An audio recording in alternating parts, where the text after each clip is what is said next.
I want to ask a question. What do you think the people are doing in this picture? I think most of you would automatically answer, well, they're obviously networking, Ray. But that's a challenge because this is not networking. It's a part of networking, right? But this is just exchanging business cards. And so you're told when you first start in sales and particularly in real estate sales, that the way you get clients, the way you get more business is to network.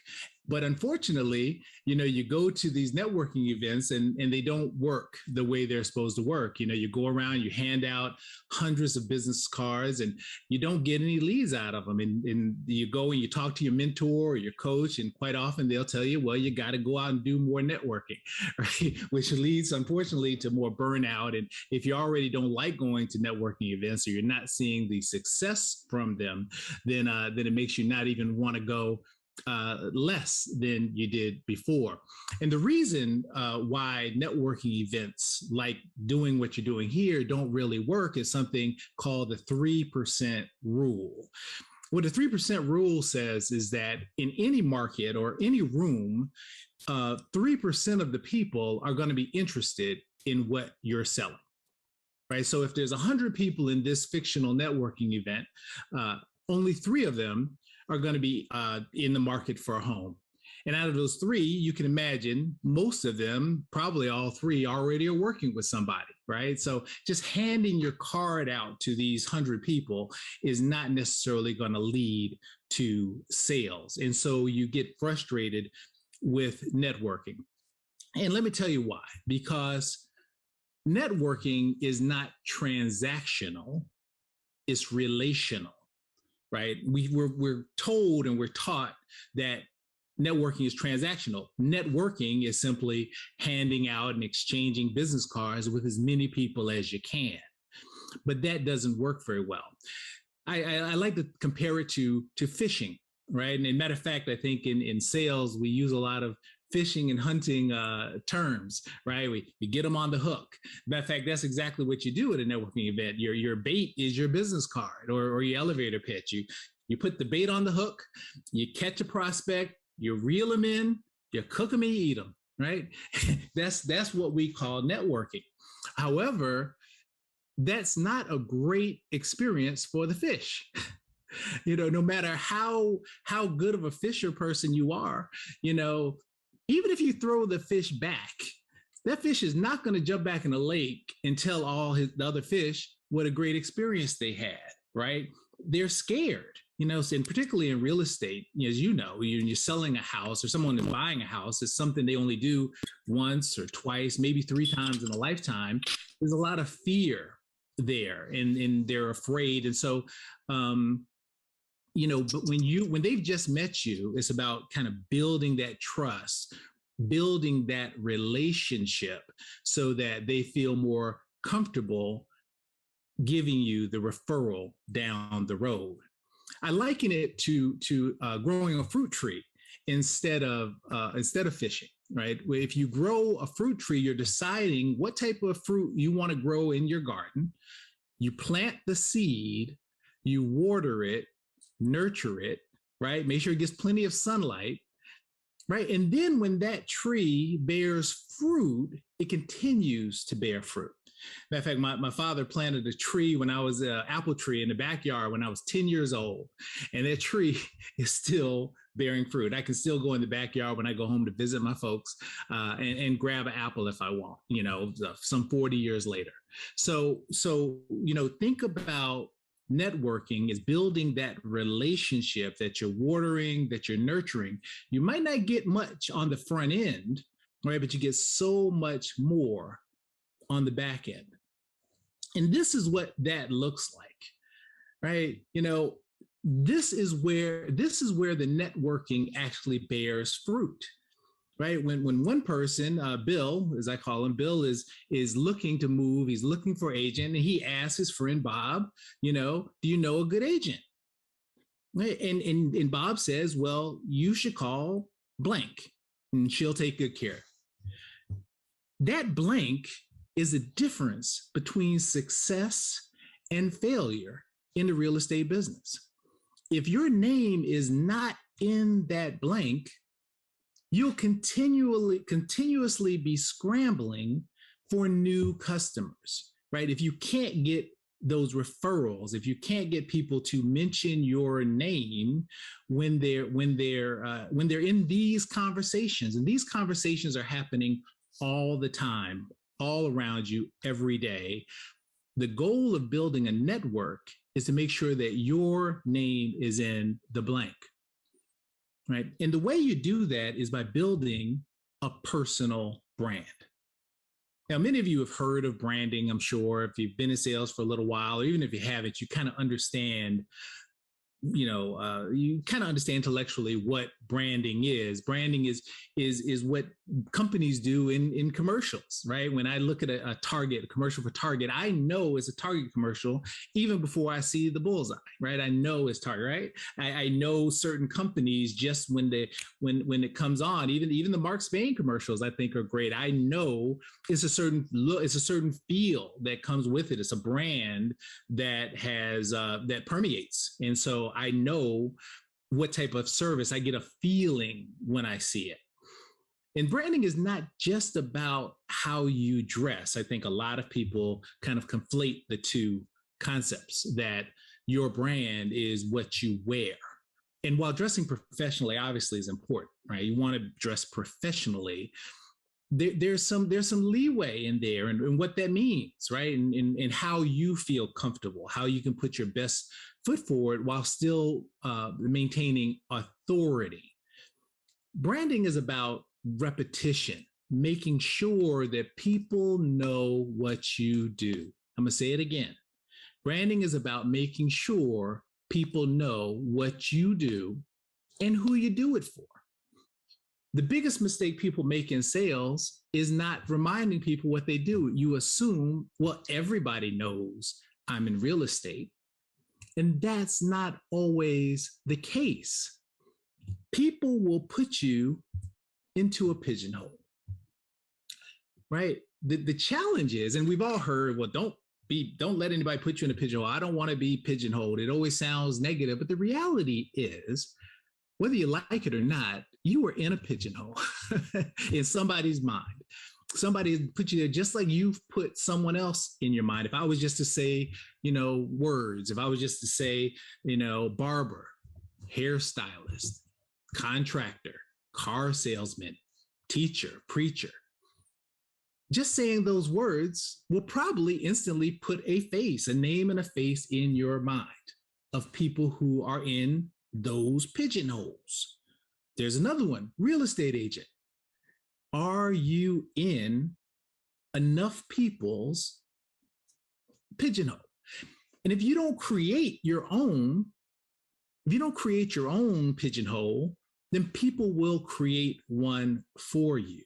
And you would really be surprised if you took time to ask people what they think you do. And you will be surprised at how many people will get it wrong. People that you know closely, people you know intimately, may not know, have no idea you sell real estate. And that's what happens when you see on Instagram a good friend just moved into their new house. They're holding up their keys from a competitor. Why didn't you call me? Oh my God, I forgot. You are a real estate agent, aren't you? Right? So part of personal branding, and this is kind of the extension of networking, is not just meeting people, is putting them into a funnel. And this is going to be a future session. So I hope you guys can join 2 and 3, because we're going to kind of talk about how we go from the networking event, because you still have to go out and meet people, right? However that looks, and then kind of put them into your network so that you have enough people in there that referrals generate the type of business that you need, but it's not so many that you can't keep in touch with and continually have touch points, whether that's written touch points, whether that's, videos, whatever, however it is, you're creating a brand. And in today's world, you may have even heard the statistic, in order for someone to remember what you do, they have to hear it 27 times. They have to hear it 27 times, that's statistics, before they remember what it is you do. So if you've met somebody and you told them one time what you do, chances of them remembering it when they need it are going to be slim to none. 27 times is the magic number according to science and statistics. But one of the challenges you have as well is really knowing what pigeonhole you're in. What do people say about you when you're not in the room? Wouldn't it be great if there was a tool that you could use to find that out? Well, good news, there is. I'll share it with you. It's something called the Johari Window. And I know it sounds a little, I don't know how it sounds, but it probably sounds a bit sciencey, but it's not that deep. It's sciencey as a word. It's basically just 56 words on a list that you give to 3 or 4 people that know you well. And, words like kind, funny, sad, religious, word adjectives that would describe you. And then they select from that list of words. And you also select the words, the 5 or 6 words that you think describe yourself. So now you collect the list from your friends and you compare. So in the top left quadrant, known to self, that and known to others, called the arena, you will write words that you picked as well as words that someone else picked. So if you pick a word, let's say you pick happy, and someone else picks happy, you're going to put that into this top left box. Right. And then you do that for all of the words. The top right one is your blind spot. And that's the one that's really, I think, probably the most critical piece of this. These are the things that people think about you that you didn't know, right? You may think that you are funny. Because I know when I did this, it was actually a bit of a shock to me. I kind of think I'm a funny guy, right? I tell jokes. I'm humorous. But people around me, people close to me, didn't really get that. They think I'm more of a serious person, right? And so, and I do have that side, but that was a blind spot for me that so many people thought that I was a serious person when I think I'm presenting someone who's very humorous and funny and lighthearted and likes to have fun. In the bottom left-hand corner, those are the words that you picked that nobody else picked. Similarly, it's almost like another blind spot, but these are things that nobody sees about you, but you think everybody sees about you, right? You may be a very religious person and you think everybody knows, you wear your religion on your sleeve, but people maybe don't know that or don't pick it up or it doesn't resonate or it's not clear to them that that's important to you or that's a piece of your personality that they should pick up on. So it's just not known to others. And then lastly is kind of all the other words. I don't recommend trying to write all of them in here, but all of the 56 words are pieces of our personality, right? Everybody has a little bit of each one of the words. And so if you didn't pick it and no one else picked it, then those are unknown. Now, the opportunity there is maybe there's some words that you would like that would make you a better person, that would make you the type of person that would attract people into your network, because that's really critical. And that's what the brand really does for you. It's just like advertising for a store, right? They are creating a brand that will attract the right kind of people into their store. And so if you're not, if your personality isn't attracting the right people into your business, then maybe there's some words, there's some adjectives, there's some things that you can adjust to make that more likely. And so there's a link here in the bottom. It's a short link. Maybe you can just write it down. It's actually, if you don't feel like printing all those papers out, there's a website, keyvan.org/Johari. It's a free website, and you can actually do this exercise right there, and it will email the list to the people you choose, and they can respond anonymously or they can put their name on it, however they want to do it. So really a good tool. I highly suggest, if you're in sales, understanding what people see in you, what people think about you. And as you're doing this exercise, there's a few words that allow you to really be an attractive person, right? And I call it becoming a great person, because that's really what you want to be, right? People are attracted to great people. And if you think about some of the people that you find attractive, some of the people that you would love to have as your mentor, maybe they're already your mentor, right? You probably think of them as, this is just a great person. If someone was to ask you about them, oh, they're just a great person. But what does that mean? What does great mean? What words define them? And I'll talk about that a little bit. So the first one is generous, right? Generosity is so critical to your career. Being seen as a generous person. As a matter of fact, there's a book, if you haven't read it, you should get it. It's by Bob Berg, called The Go-Giver, right? Which kind of talks about the importance of generosity in a sales profession. Now, you may be thinking, well, Ray, I'm a new agent, or, had a tough year. I didn't really make much money. I don't have any money to give. And that's totally okay. It's not just about money. There's three types of generosity. It's treasure, but there's also time and talent, the three T's. So time, talent, and treasure are the three T's of generosity. So if you're not able to just give money, and actually it's even better. Money is something people, can just do. Rich people just give money all the time up to causes that they don't even care about.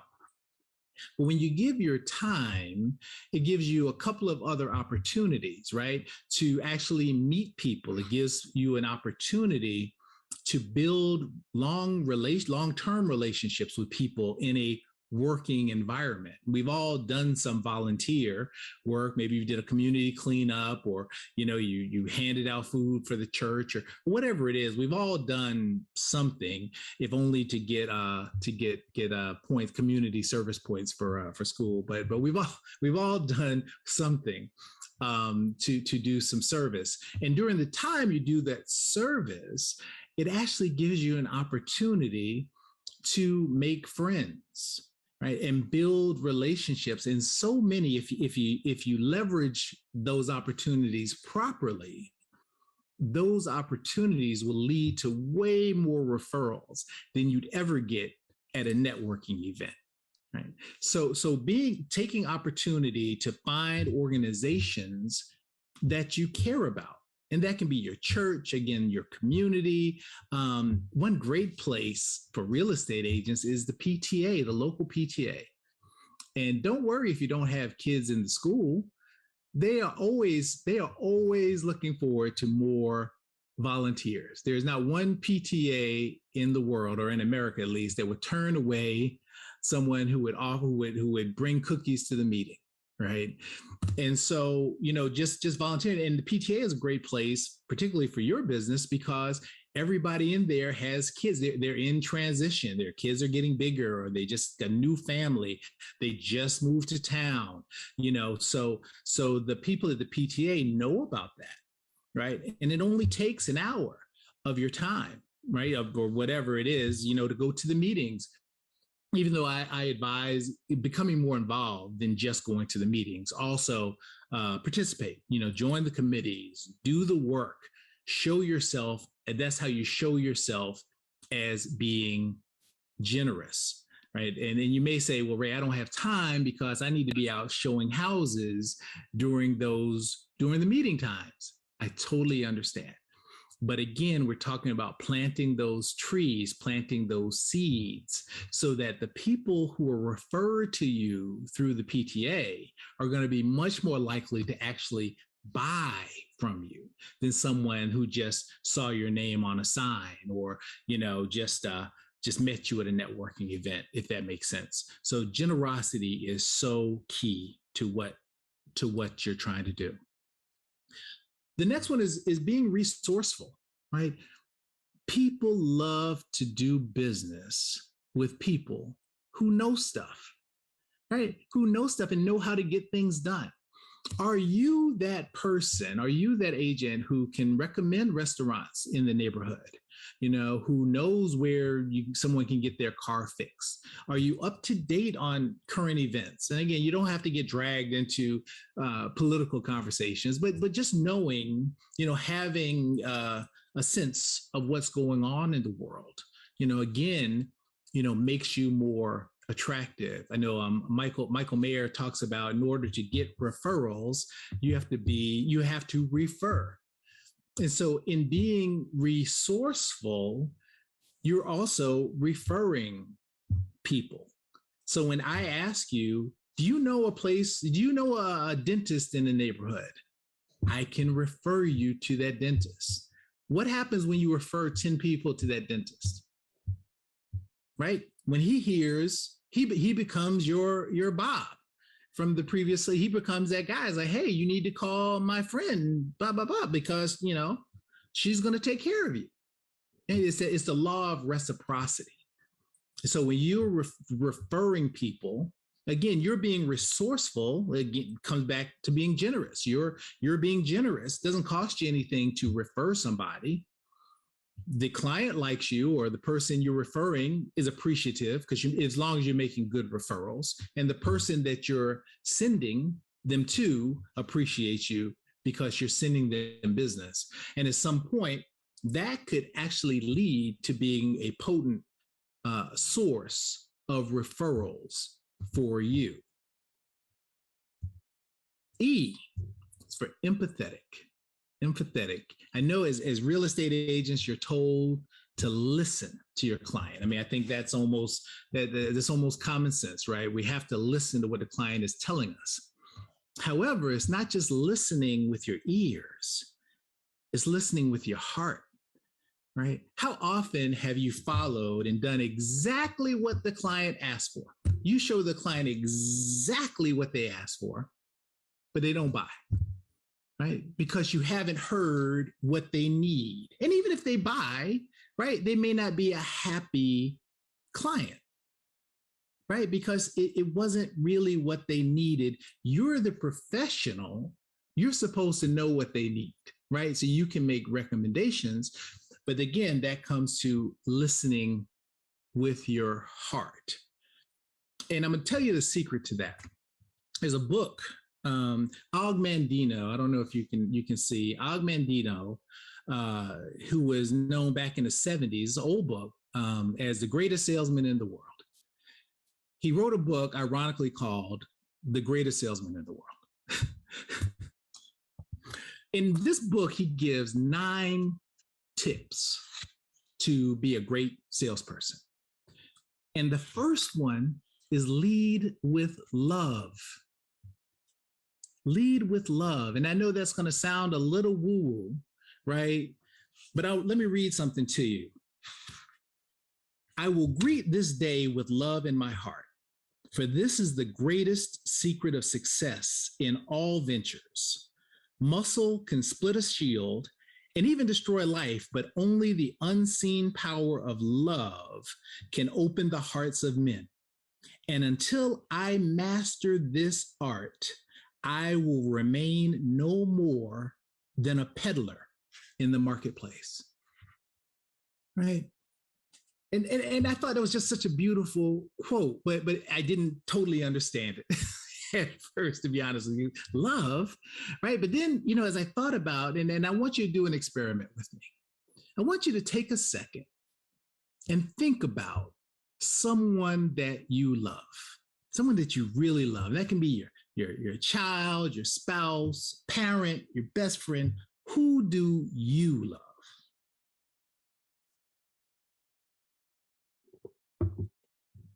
Now that you have that picture, kind of experience that feeling that you get when you think about that person. Right? Your whole physiology changed. Your shoulders relaxed, your pupils dilated, blood rushed to your face. All of these things happen internally, subconsciously. You couldn't stop it if you wanted to, right? Because our bodies react in a way when we love somebody. And what's interesting is the person that we love can perceive that subconsciously. Now, you might say, well, Ray, that's cool for my friends and family, but I can't possibly feel that way about my clients. So why not? Right? That goes back to being generous, right? Generosity comes out of the law of abundance. Law of abundance, right? What's the limit on love? How much can you have? Right? There's no limit. You can create that feeling. As a matter of fact, and as Og Mandino goes further in the book, is to simply create that feeling for your clients, for your customers. I love you, because the takeaway, and I'll define love for you, right? Because people get misconstrued when I say this, right? Because I don't want anybody to leave this call going back and say, Ray told me I should have a relationship with my clients. That is not what I'm saying. But there's a common denominator. When you love somebody, if it's within your power, you will not let harm come to them, even if it costs you. Think about what I just said in the context of the person you would think of.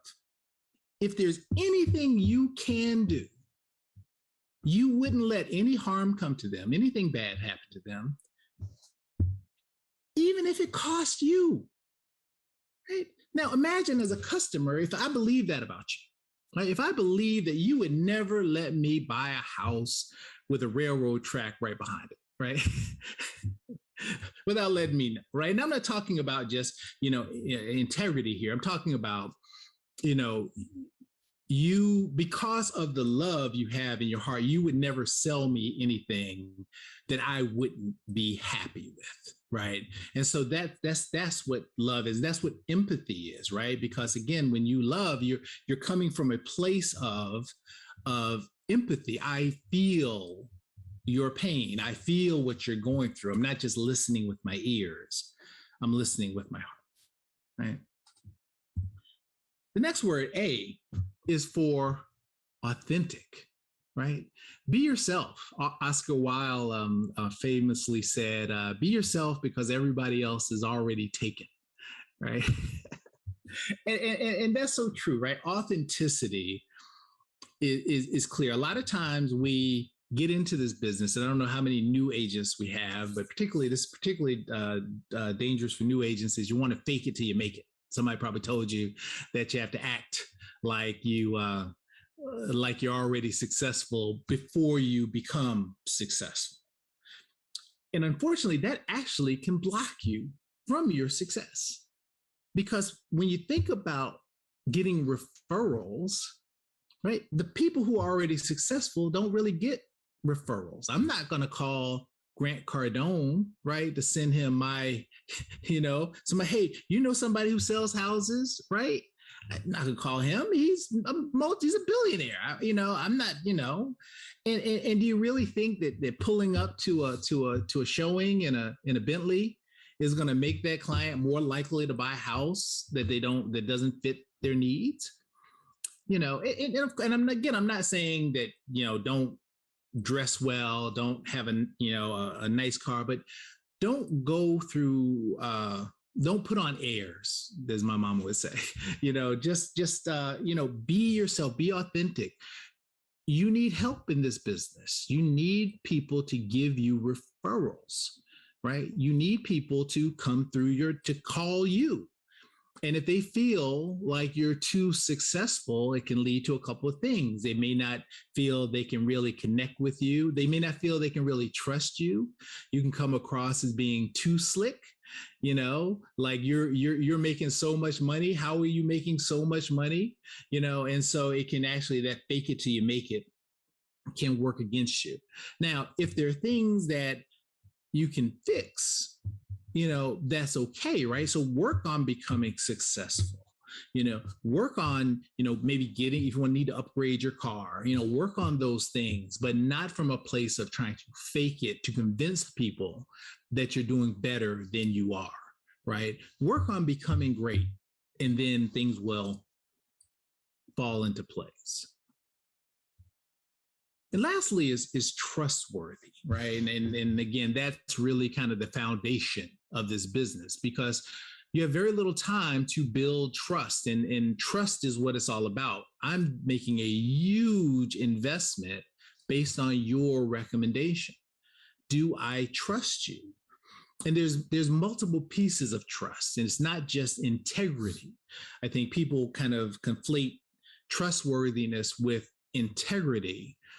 And integrity is important, obviously, but it's also kind of assumed. I know that as a licensed agent, there are laws, there are principles, there are contracts that bind you to having basic integrity. If I, if I give you a check, I assume you're going to hold on to it in good faith and not go spend it. Right. So there's things you have to do as a fiduciary, which mean you have to have basic integrity.